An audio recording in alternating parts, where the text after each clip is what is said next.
It's the dying days of the Roaring '20s, and the players on the Montreal Maroons are riding high, for all the wrong reasons.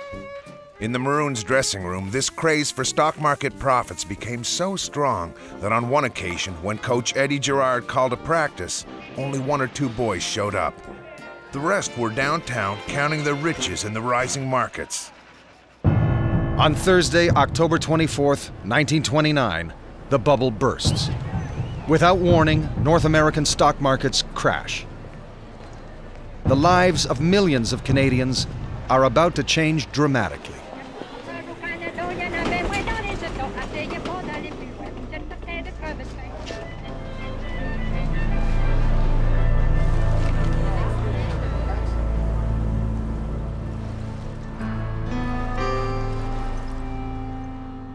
Going to a National Hockey League game has become a luxury people simply can't afford. Fans no longer line up to get into arenas.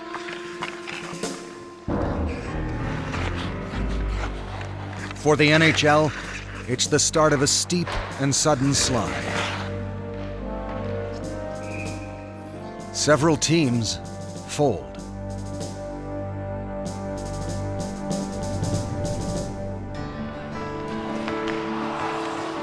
In the coming decade, professional hockey will struggle just to survive. But the game itself will thrive. It will become the country's most popular winter pastime. The passion it ignites will spread from coast to coast like wildfire. A new medium, radio, will transport the game to the most remote regions of the country. Hockey will become a source of inspiration and a breath of life that sustains the heart and spirit of a suffering nation.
For a child, the sharp bite of a cold December day is the stuff dreams are made of. At 10 o'clock, after playing our games on Friday night, we will flood it. And I remember going back home at midnight because it was windy. We were like an iceman. We wanted good ice for the Saturday where we play all day, or Sunday. Also except for 1 hour because we used to go to high mass. But besides that, the rest of the time we were on those ice rink playing the game that we enjoy.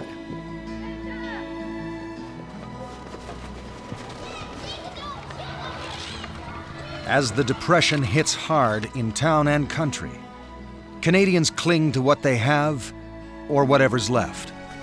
For young Bernard Geoffrion, it's enough. Even during the hardest times, I never worried.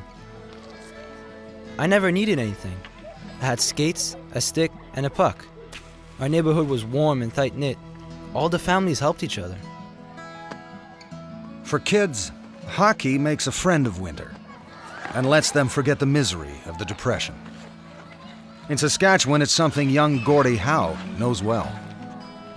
My mom gave a couple of dollars to a woman who was in desperate need of milk for her family.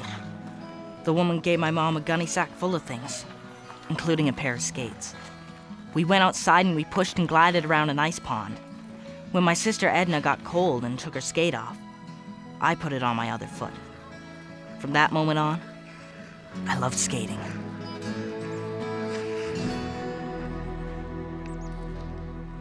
There is nothing to do. So, it's the depression. They have nothing. They have nothing to dream about. And you don't understand the situation. Why is it happening? And you always feel that what's happening to you is worse than what is happening to everybody else. So you have nothing to dream except you will be able to have your revenge on the ice rink, you know. And winning a game gives you a kind of gift that life will not give you.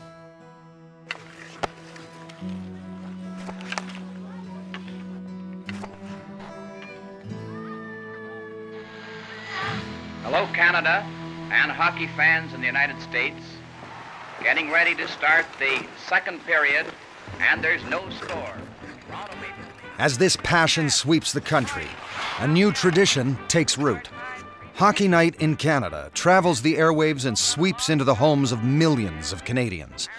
Professional hockey is now a truly national game. Saturday evenings become sacred. Families gather round the radio to listen to Roland Baudry or Foster Hewitt. Holland then shoots it out at center. It slides down the ice, and Reg Hamilton has it. Right off the edge of his stick. He shoots, he scores! If hockey can make heroes of ordinary men, radio makes legends of heroes, like Howie Morenz. For young Denis Brodeur, radio opens a whole new world. In the evenings, we'd all get together to listen to the play-by-play of the game. Nothing could tear me away from the house. The next day on the ice, I tried to reenact the players' moves like I'd heard them described and the way I'd imagined them in my mind. Goldham's going right in. He's right in. He shoots. He scores. Goldham. Until that time, you had nothing that was immediate. And all of a sudden, you had The Voice across the country. They were these real national storytellers that connected people across the country and started to generate a game in the imagination and players in the imagination. And again, something that was far greater than could ever be in reality. And I think it's at that point that hockey really started to take off, you know, in this country, and not just at the highest levels, but also, you know, at the lower levels. As a new generation discovers the glories of hockey, the game tightens its hold on Canadian kids. Fired up with a passion for the game, they will become the talent pool that ensures its survival. Pro hockey might be going through hard times, but the roots of the game have never been stronger.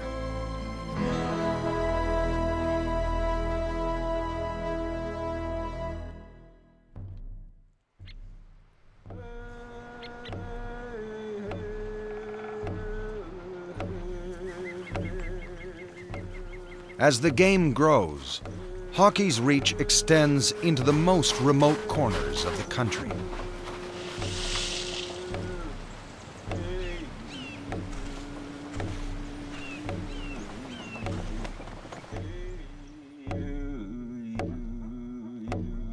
In British Columbia's Fraser River Valley, a young man and a shaman take part in an age-old purification ritual.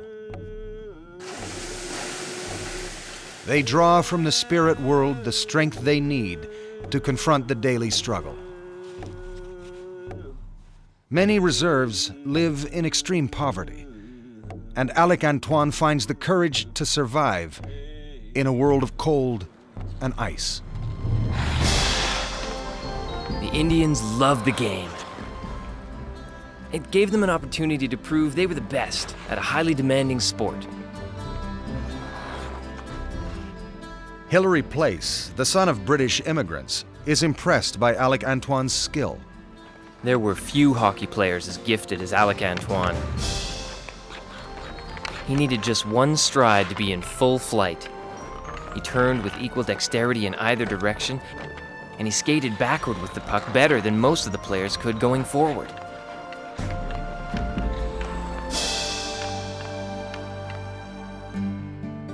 Young natives are taught the game in residential schools.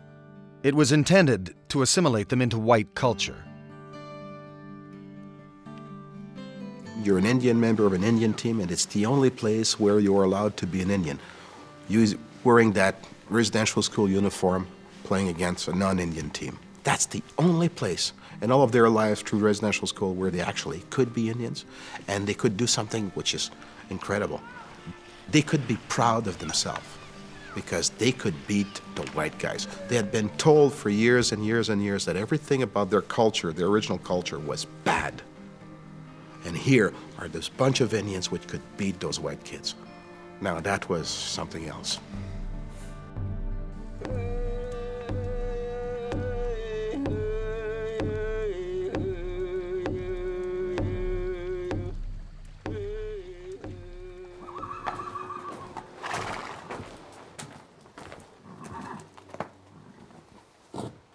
Once they leave the 150-mile house residential school, the Shuswap natives sometimes find work at the Alkali Lake Ranch in the Caribou District.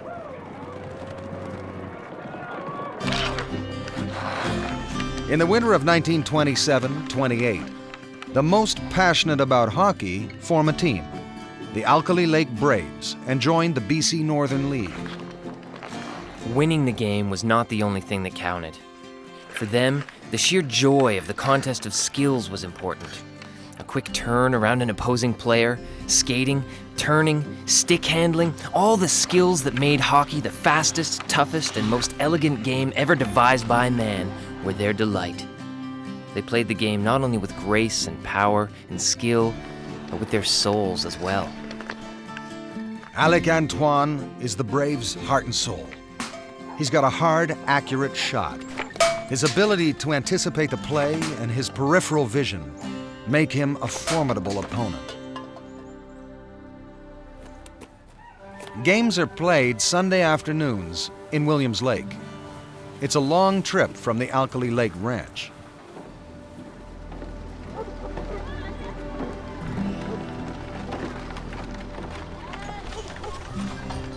They leave early Saturday morning and get there after sundown.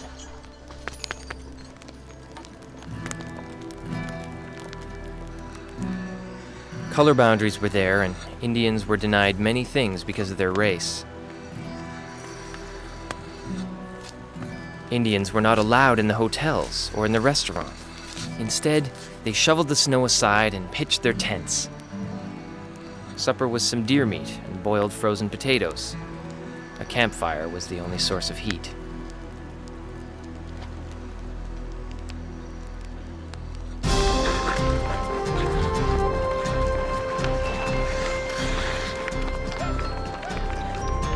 Over the next few years, the Braves are almost unbeatable.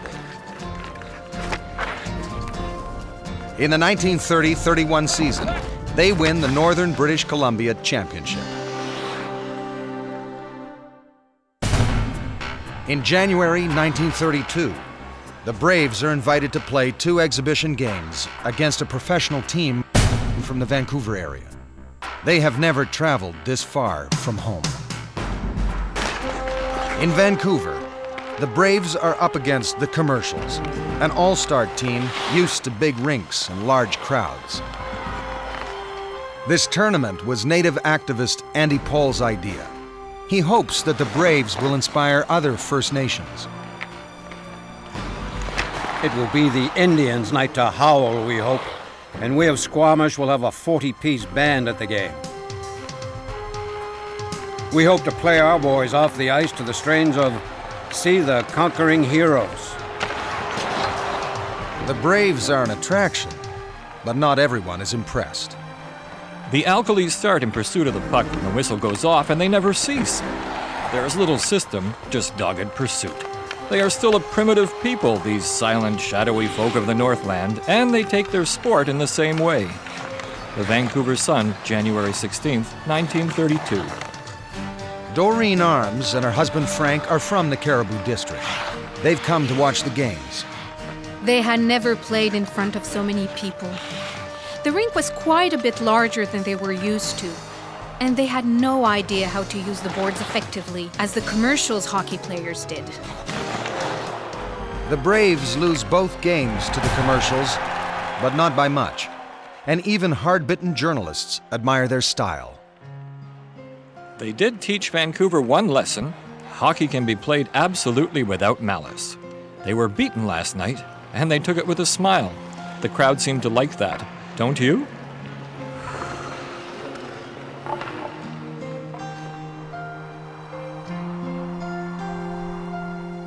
After their defeat, the Braves return to the Fraser River Valley and go about their usual business. But the depression is biting harder every day, and they can no longer afford to travel for hockey games. One day, Alec Antoine is killed. The story goes that lightning struck the fence he was working on. The team struggles all through the 30s, but it never recaptures the glory days when the Braves could hold their own with the best in the West.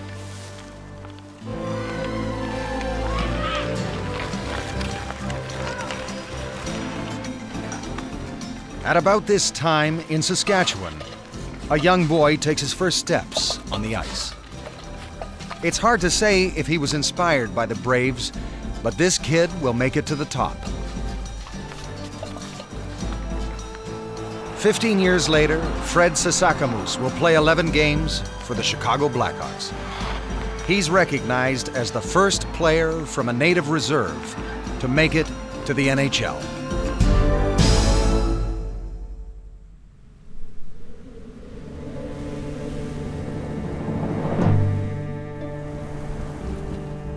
(1934). The country has been living through hard times for 5 years now. And even at $1.50, tickets for pro hockey games are too much for most fans. The National Hockey League is fighting for its life. Some teams are sold, others fold. Of the 10 teams that made up the NHL in the late 20s, only 6 will survive the Depression. The Ottawa Senators, 7-time winners of the Stanley Cup, will not. Fans turn to amateur hockey. For only 30 cents, they can watch the McGill University Redmen play the Junior Canadians. Teams like the Quebec Aces, the Halifax Wolverines, the Vancouver Lions, the Winnipeg Monarchs, and the Trail Smoke Eaters are packing them in.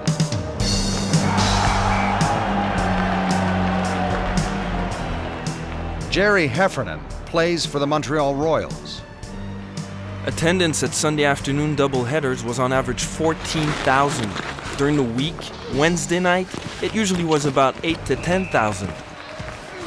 The Montreal Canadiens were only drawing 3,000 to 5,000 on a Saturday night. Lionel Pilon plays center for the Junior Canadians. Anyone who wanted to hit me had better get up early in the morning. It was a rough, aggressive sport, but we respected each other and there were few dirty hits. The game was fast, it was tight checking and hard hitting. In Montreal, the clashes between English and French are as rough off the ice as on.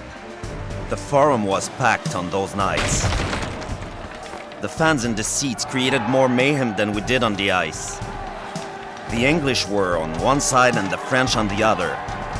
And it was bastard, bloody Frenchmen, you name it. Sometimes the screaming was so loud that we couldn't hear each other on the ice. There were times the atmosphere was so charged, the crowd so worked up, that fights would break out in the stands.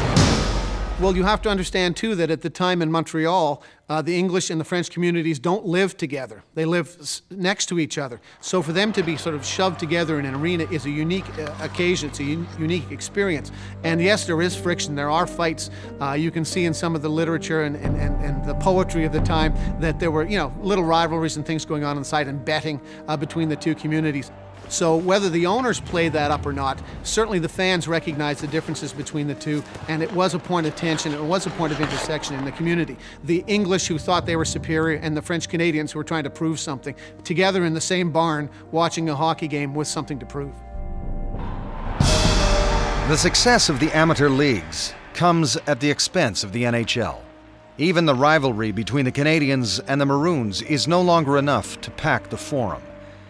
In 1934, Leo Dandurand, the man who created the myth of Les Glorieux, does the unthinkable.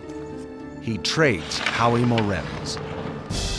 To the fans who worshipped him, this is nothing short of treachery. I was getting hundreds of phone calls every day. People would stop me on the street to tell me what they thought. Everyone was giving me hell. But even without Morenz's salary, the team's balance sheet gets worse. Dandurand sees no other option. The headlines on Monday, September 16th, 1935 scream out the news: the Canadian Hockey Club is sold. The Canadians' new owners are the very English Montreal Arena Company. The same group also owns the Forum and the Maroons. A long shot. Play is again in Canadian territory. Joliet at center ice with Morenz. In the fall of 1936, in a desperate bid to boost attendance, they bring back Howie Morenz. Aurel Joliat is reunited with his longtime line mate. He shoots, he scores for the Canadians. When he returned to Montreal in a Canadian's uniform, the ladies were in their seats with a rousing and welcome as any 5 male fans put together. Myrtle Cook, the Montreal Daily Star. Later that season, during a game against the Chicago Blackhawks, Morenz is checked hard and slams into the boards. His left leg is fractured in several places. When Joliat visits his friend in hospital, he finds Morenz weak and demoralized. Howie suddenly decided to show me he could walk across the room on his crutches. I saw him totter as he started back. I grabbed him and helped him back to bed. He kind of smiled at me and told me, "I'll be up there watching you in the playoffs." That was about the last thing he said to me. During the night of March 8th, 1937, Howie Morenz dies of complications caused by a pulmonary embolism.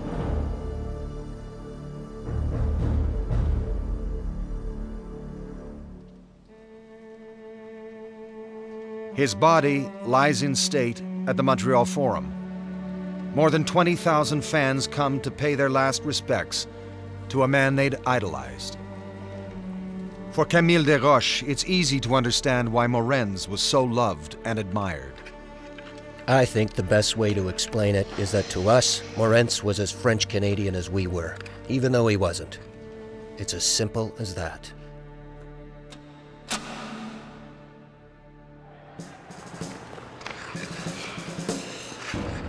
For the Montreal Canadiens, the death of Howie Morenz marks the beginning of a long decline. The team finishes the season dead last in the standings. The final home game draws fewer than 1,500 fans. Ray Gettler feels he's playing for no one. As the season wore on and we kept losing, all we could see when we were playing were empty seats. Nothing but empty seats. Without the fans, the Canadiens-Maroons rivalry runs out of steam. The Montreal Arena Company, which owns both teams, decides it can only afford to back one and goes with the Francophone team. The Maroons get the axe.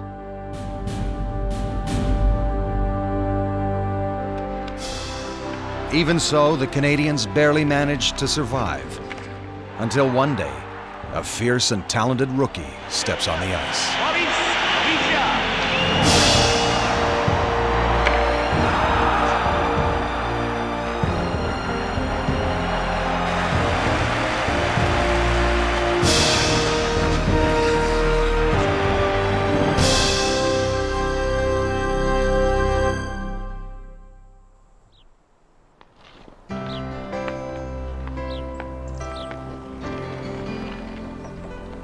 During the winter of 1930, a 17-year-old girl, desperate to fight off the season's boredom, goes out to challenge the bitter cold. Young Hilda Ranscombe and her sister Nellie take up the challenge thrown her way by a neighborhood boy.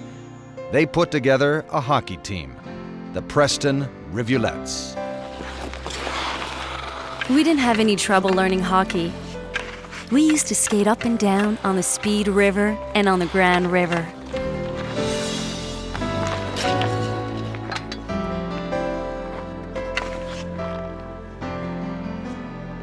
Hilda and Nellie Ranscombe are not oddities. Across Canada, women's hockey is growing in popularity, and young girls from all walks of life are joining teams like the Crystal Sisters from PEI, the Haileybury Black Cats, the Port Dover Sailorettes, and the Calgary Grills.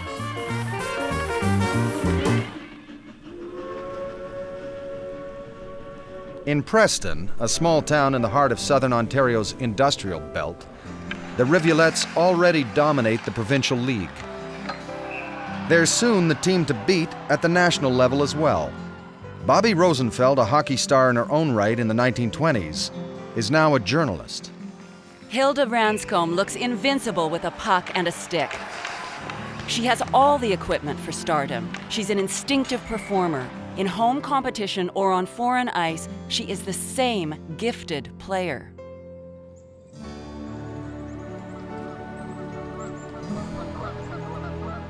Almost all of the Rivulettes hold day jobs in the area's mills and factories. They're used to long hours and hard physical labor 6 days a week. We worked together as a team. There were no stars. We were always together, and no matter what happened, we played together. All the girls were so good that nobody could beat us. I think that people must have liked us, because there was always a full house at the Galt Arena. The Rivulettes just keep on winning. They travel the whole country defending their championship against all comers. To cover expenses, they dip into their own savings and rely on the help of a few generous backers.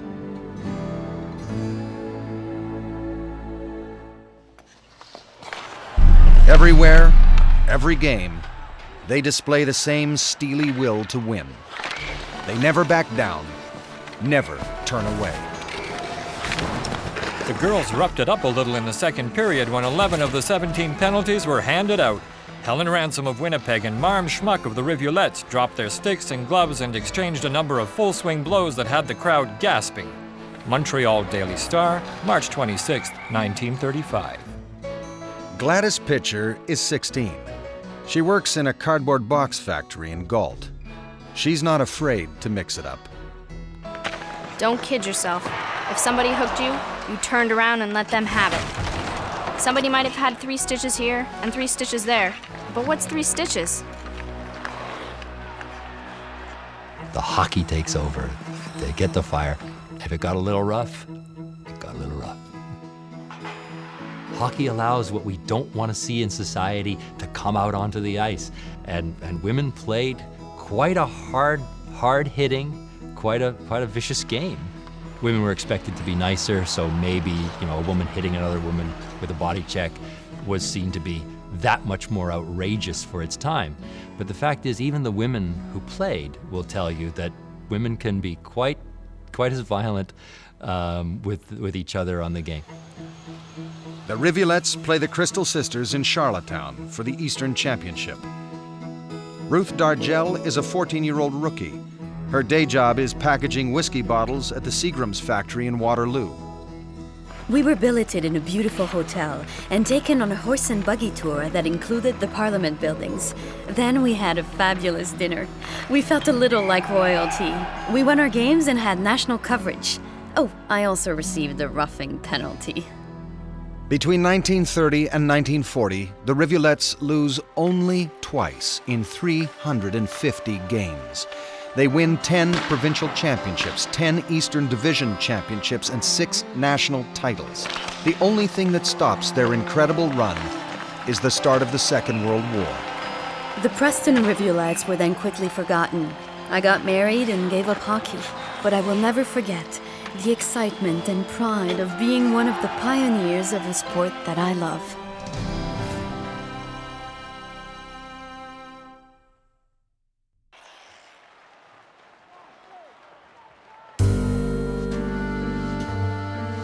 At most, there are only 200 players at a time in the NHL. Chances of making it to that level and earning a living there are very slim. With the Depression still deepening, many young men decide that the only way to survive is to leave the country. Jerry Heffernan is among those who head off to Europe. Jobs were scarce unless one had a trade, and money from hockey was just about enough to last for a 5-month season. When the word got around that the money was better in England, there was no lack of players ready to make the trip. Heffernan is one of the many Canadians who swell the ranks of British teams like the Wembley Lions and the Haringey Racers. Europe is catching hockey fever. Dès le début, le jeu est extrêmement rapide. Mais la défense veille et aucun but n'est marqué au cours de la première phase. The game is catching on in France as well. Players like Jacques Mousset, Larry Laframboise, Jacques and Antoine Cholette, and Frankie Cadoret are a sensation. Montreal's Roger Godet is captain of Paris's team, Les Français Volants, the Flying Frenchmen. The Volants are fast. Roger Godet, their captain, is caged lightning with a burst of speed that puts him with the speediest puck chasers in Europe. This is Godet's 3rd year with the Volants, and he is traveling left wing better than ever. Almost all my teammates came from Quebec. We went to all the great capitals: Prague, Vienna, Budapest, Berlin, London, and Paris. We would play 80 games a season. We'd scramble from one place to the next. It wasn't always easy. We often attracted crowds of 20,000 spectators. You couldn't get a job in a lot of parts of Canada, certainly a job that paid the kind of money that you could get to go barnstorm. Second, you could do something you loved overseas and be a hero. And hockey wasn't seen as a game per se, it was a spectacle, like the Harlem Globetrotters or like when the American baseball players went to Japan. It was a traveling circus. And to be part of that, a young man traveling and getting money at the time, why wouldn't you go? Why would you want to stay back in Canada with the Depression? Berlin, les joueurs parisiens de hockey sur glace rencontrent les Canadiens de Streatley. Après une partie violemment disputée, les Canadiens qui devaient du reste prendre la première place du tournoi remportent.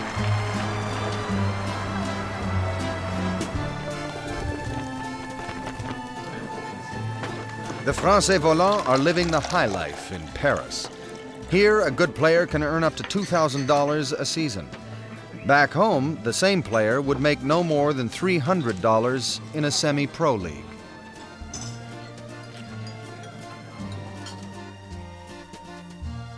The Volants are a hit all over Europe. They're often invited to play in England, where their flashy style is a novelty. The Volants, like most French teams, are temperamental. If the English Channel hasn't knocked spunk and speed out of them, the Haringey Racers will have their work cut out. On the other hand, if these French boys from Montreal and Quebec are moody, their play will go sky high and the Racers will skate off easy winners. While French and English-Canadian players are filling arenas in France and England, a young man from Trail, BC, heads off to Czechoslovakia, where his parents were born. Mike Buckner takes in a hockey game at Prague's Ice Palace and meets Czech coach Jiří Todzika. I gave him skates, a stick and a puck. His skating and his moves, his lightning speed were new to us, and you could see how happy he was doing it. And that's how we finally got a coach that we could understand, and especially who understood us. He gave us the urge to learn all over again because Buckner was fired up and lived totally for hockey.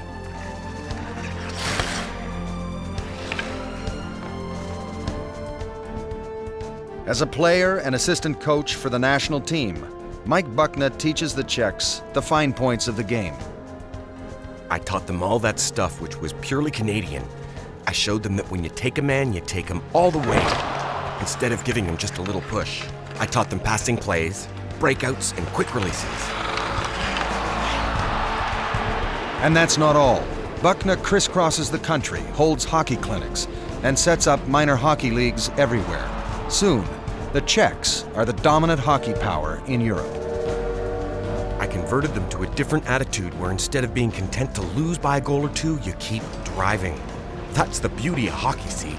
It's possible to reverse the trend of a game as long as you don't give up. Thousands of young Czechoslovakian boys want to become the next Mike Buckna. But Buckna finds time for more than just hockey. He falls in love. Her name? Lola Frolikova.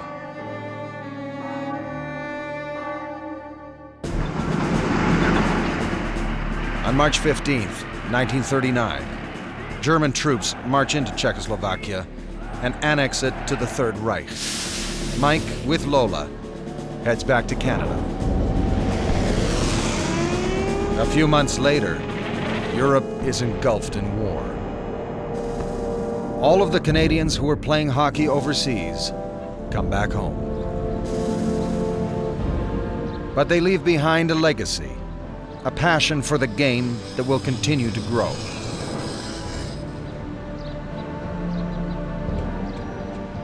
Mike Buckna's special contribution does not go unnoticed. He is officially acknowledged as the father of Czechoslovak hockey.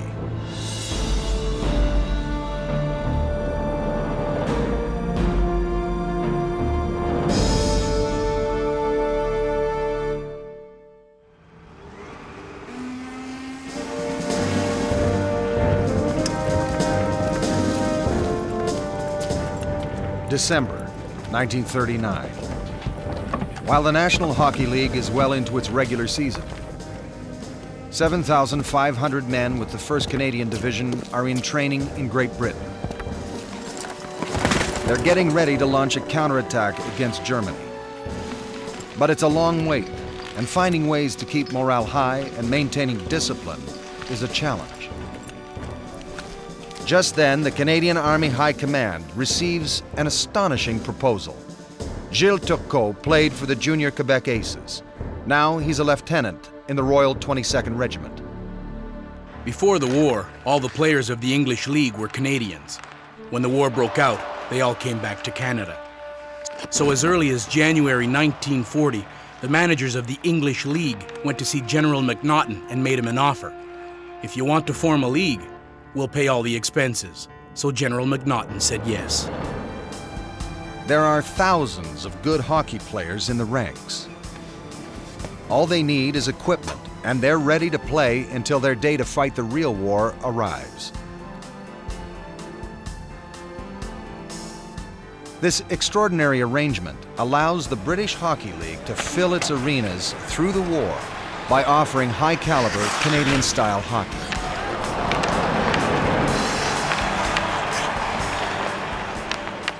The team was made up of enlisted men and officers. We practiced once a week and played once a week. It was like a real hockey season. On top of playing hockey, we had our military training with all the maneuvers and marching. We were in shape. We were in great shape. It was a way of connecting with the hosting population.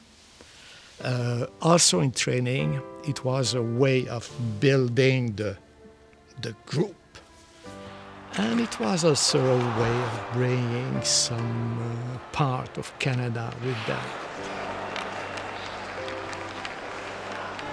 And it can bring a bit of the game, then your soldiers will feel like at home. And if they feel comfortable, they will forget about nostalgia, about missing.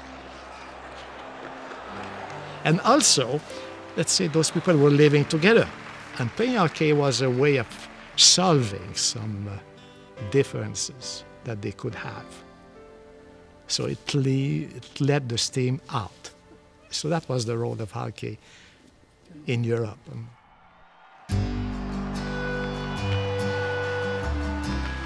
Back in North America, the NHL carries on through the war. About 60 established NHL players enlist, but most of them end up playing for military hockey teams. They'll fight their war on Canadian ice rinks because the government considers hockey an essential contribution to public morale. Kenny Reardon of the Montreal Canadiens finds himself playing for the Ottawa Commandos. A team from Toronto made of Air Force guys had won the Allen Cup in Canadian senior hockey. They had the Kraut line of Schmidt, Dumart, and Bauer from Boston. So the Army put together a team in Ottawa, the Commandos, and I was on it. We had some good players, the Colville brothers and Shibicki. They were on a line that had played for the Rangers. We were lucky enough to win the Allen Cup.